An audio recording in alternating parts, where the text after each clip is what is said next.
Okay, so here we are outside. This is the little area I was thinking would make a pretty good flying spot. So we're going to plug everything in, set her down. Now I will point out, put it into manual mode. There we go. And I did want to point out while I'm here that I did add some paper. You can see how much room here. I don't know if you can really see it, guys, but there was a lot of room here in this battery compartment, and the battery could move around. The reason that's bad is because it affects your center of gravity. Whoa. So I'm just going to do a little quick cruise. We got stunt mode here.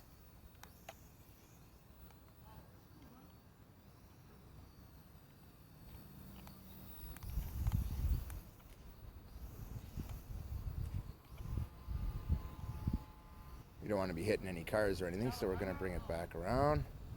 Sorry, what? Yeah, but not on the drone, around my neck.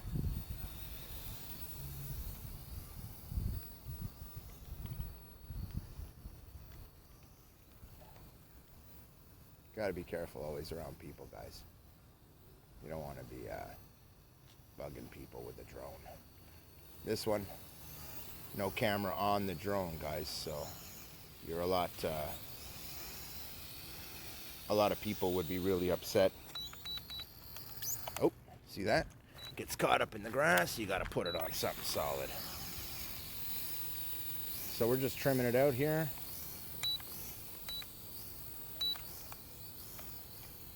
A little bit better, and we'll go take it for a little flight here. See if we can do some snaps. There you go, a little snap roll, little back flip, little front flip, little front flip, and we'll try going the other way. There you go.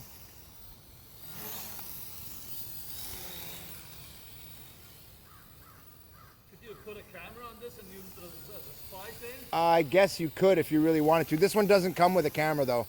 This is a stunt drone, so it's just made for doing tricks and stuff. Right. And it's really not made for. Yeah, there's no camera on this one. That's why I have one around my neck. The only way I could film it.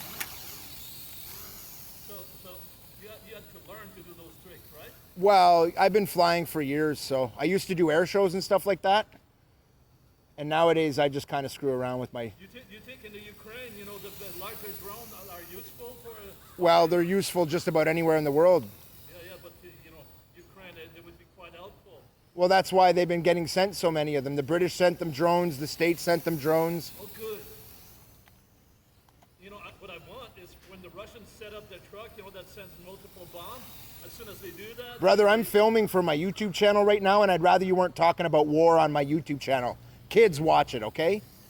This is for kids. I don't want to be talking about Afghanistan or any of that crap, okay? Thank you. Sorry, man. Same thing, brother. Same thing. Oh, okay. It's not the kind of thing I put on for kids, okay? Well, I'm shooting for YouTube right now, guy. And I don't want to talk about war in a video for kids. Thanks, though. Blinders. Guy, man. This is why you got to be careful around people, because sometimes people are retards. Guy doesn't care what I'm doing. He cares about himself and what he wants to talk about. Thinks this is his platform now to talk about the war. It's like, Jesus, guy. If I wanted to hear about your war talk, I'd go start a war. I'm not into it. That's why I'm out here flying and not serving. I served my country. And I just don't need to hear about it anymore. Sorry about that, guys. I know that's a bit annoying. But she is a pretty good little drone. I mean, really, it works good. You'll do tricks and stuff.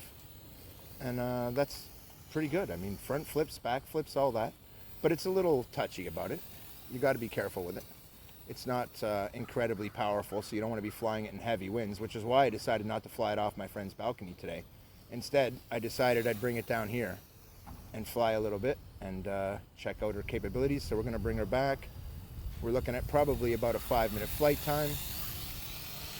She's good for longer. I've had her 9 minutes without any trouble at all.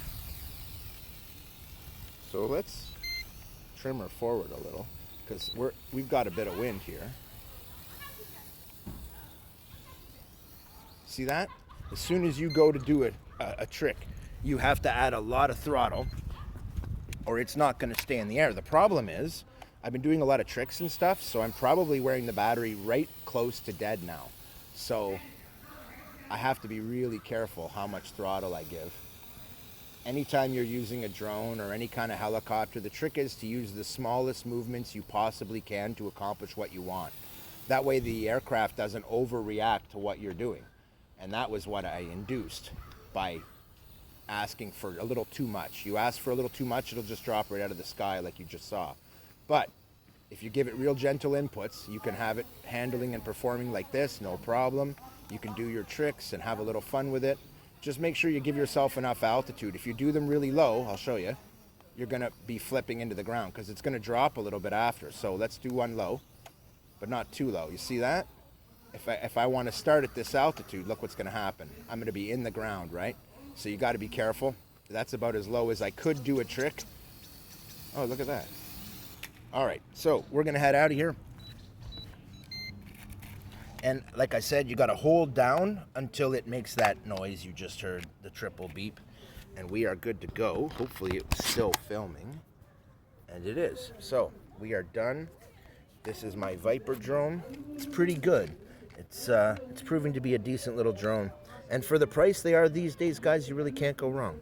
Teeth out.